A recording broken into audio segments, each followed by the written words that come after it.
Look around any parking lot and you'll see it. Shiny trucks, new SUVs, vehicles that cost more than most people earn in a year. Yet everyone keeps saying the same thing: money is tight. So how does that add up? Because what looks like wealth on the outside is often just long-term debt disguised as success. I spend a lot of time paying attention to how people use money, and nothing reveals financial behavior faster than cars. Not houses, not vacations, cars. Because cars are where emotion quietly overrides math. The payment illusion. Most people don't ask, how much does this car really cost? They ask one question: can I afford the monthly payment? That single shift changes everything. When the focus moves from price to payment, almost any vehicle becomes affordable.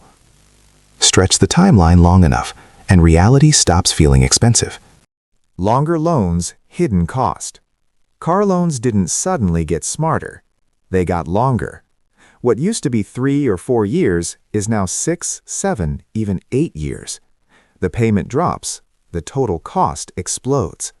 People feel relief today while quietly paying thousands more tomorrow. By the time the loan is halfway done, the car is often worth far less than what's still owed.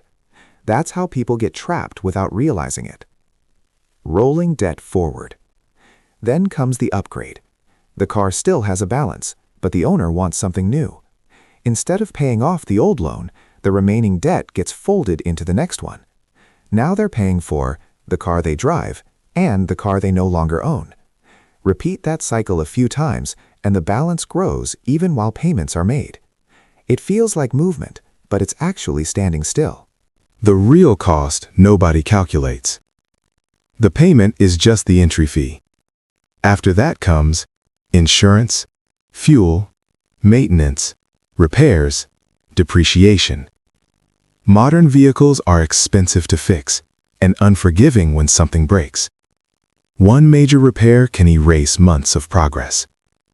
Without savings, people plug the gap with credit cards, personal loans, or side hustles. The car starts controlling the entire budget. The long-term damage.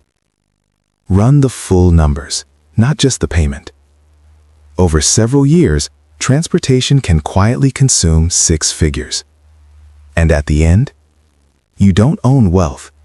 You own a used vehicle worth a fraction of what it cost you. That money didn't move you forward. It disappeared slowly. The psychological trap. Once someone commits to a big car payment, it becomes personal. Criticizing the decision feels like criticizing them. Suggesting a cheaper alternative feels like an insult, not advice. That emotional attachment keeps people stuck, even when the math screams otherwise. So the next time you see a luxury truck cruising down the road, don't assume financial success. It might be freedom, or it might be a very expensive cage. Real wealth doesn't announce itself at traffic lights. It buys options. It buys peace. And sometimes, it drives something boring on purpose.